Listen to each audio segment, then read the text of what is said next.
Christmas Pancakes. William Hovey Smith, 2012. I'm the author of Backyard Deer Hunting, and as you might suppose from the cover, I also cook. I'm Hovey Smith, the Backyard Sportsman, and today we're going to prepare a little special pancake, and I'll actually show you how to make a good pancake from scratch.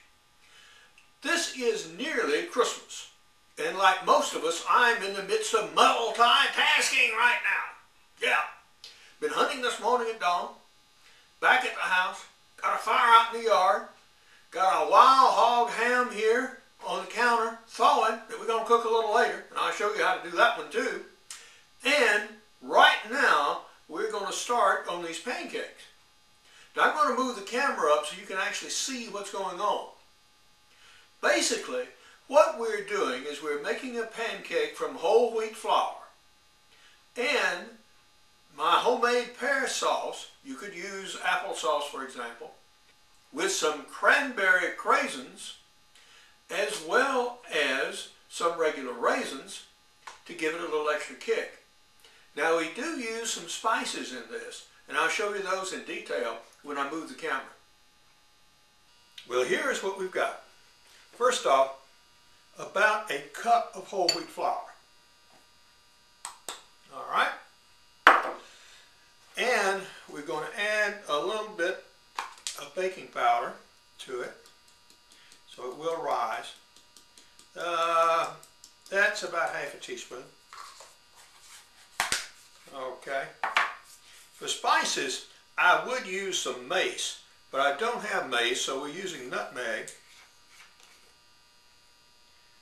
All right, mother of mace.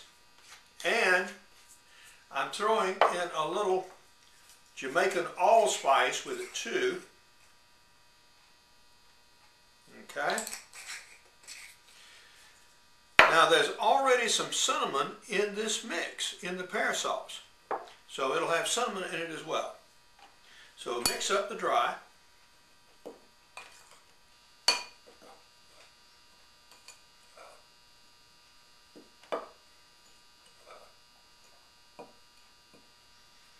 And I'm going to get the frying pan started up here again. Because once we get it mixed, we want to take it immediately to the frying pan. This were a metal spatula, I would just leave it in here, but I can't do that with the plastic ones. Alright, so that be done. Add an egg.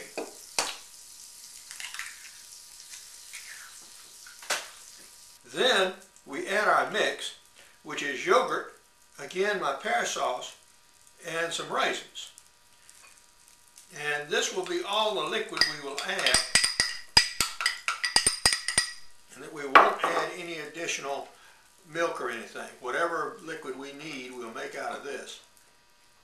But this will do. Alright. So this is getting to be almost 3/4 of a cup now.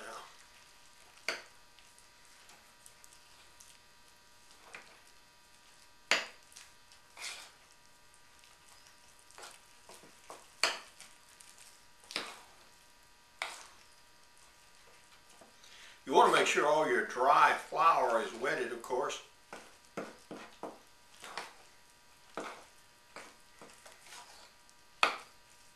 One thing about cooking fruit pancakes is they will stay moist in the middle, so you have to watch them a little carefully. Alright, that is getting very nearly there. So we're now up to a cup of the yogurt mix, to a cup of whole wheat flour, I would say. Alright, that's looking good. Yep. Now we can spoon it out.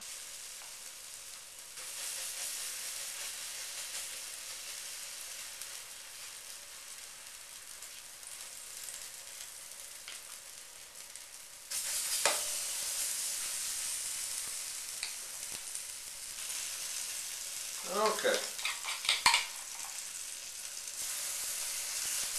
So we're going to have 4 pancakes.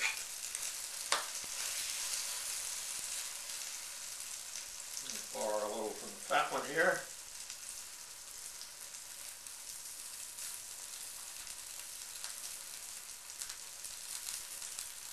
Heat them up.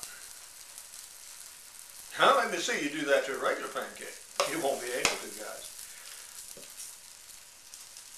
All right. So, now the secret is to get them to just the point where you can safely turn them. And so we will let things progress for a little while.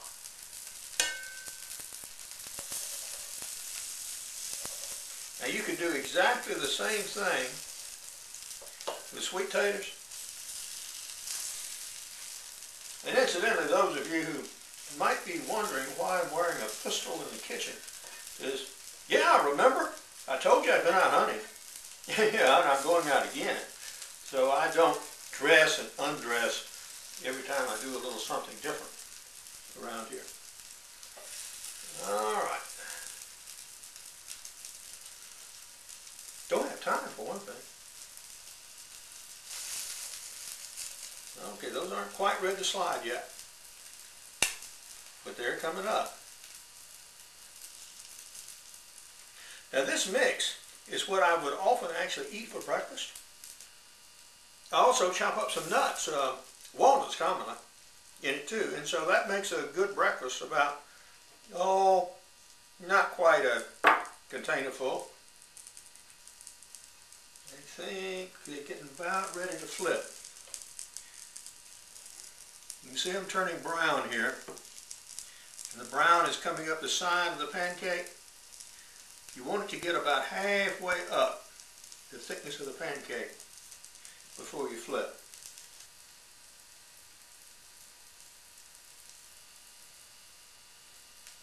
As you can see, that is soft. All right.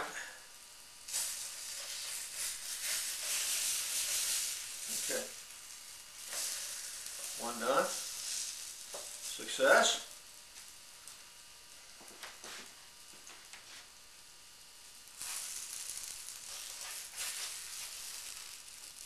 Two. Success.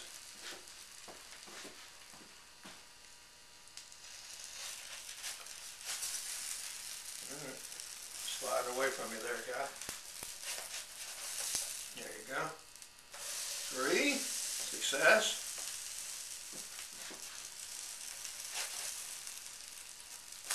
Four. Success. All right. So we got them flipped. And now we just proceed to let them cook.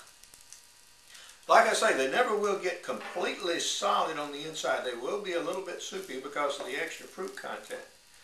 But what you will have here is a nice, tasty, different pancake to serve for holiday meals. Now I usually put a little maple syrup on these. And, oh, you could eat the whole lot of them, of course, but I would usually serve just one of these, this size. And then with something else, like some whole hog sausage or grits and eggs and whatever. This as an accessory item, although you could certainly make an entire meal from it. And it is somewhat healthier than usual because they do contain fruit content and extra fiber. Well, nothing fancy about eating here. This is how they turned out. Okay. So we put a little butter on them. I'll just put the rest of these in a small butter or Cool Whip tub and just keep them and then just warm them up as I need them. All right. Sugar-free maple here.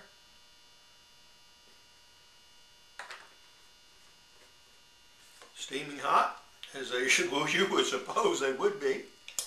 All right. Now,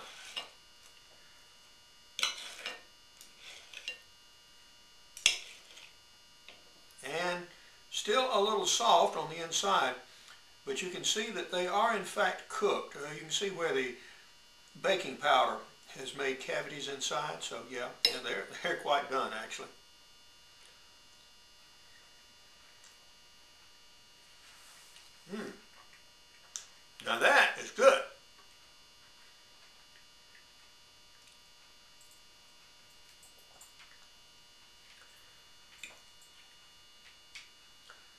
Hound dog, you think so too, don't you? But now, this is Hovey Smith reminding you to hunt what you eat and eat what you hunt. Be legal, be safe, be ethical. Goodbye, God bless, and see you next time. I got a little carried away with the mechanics of doing this and actually forgot to add the cranberries. Now, I'm the author of Backyard Deer Hunting, Converting Deer to Dunner for Pennies Per Pound. I have other books too, like Crossbow Hunting, Practical Bow Fishing, and my newest book, Extreme Muzzleloading. And all of these are available as e-books as well. For more information on my books, blogs, videos, and radio show, Hovey's Outdoor Adventures, go to my website, www.hoveysmith.com. Good hunting and good eating from the outdoors. Goodbye and God bless.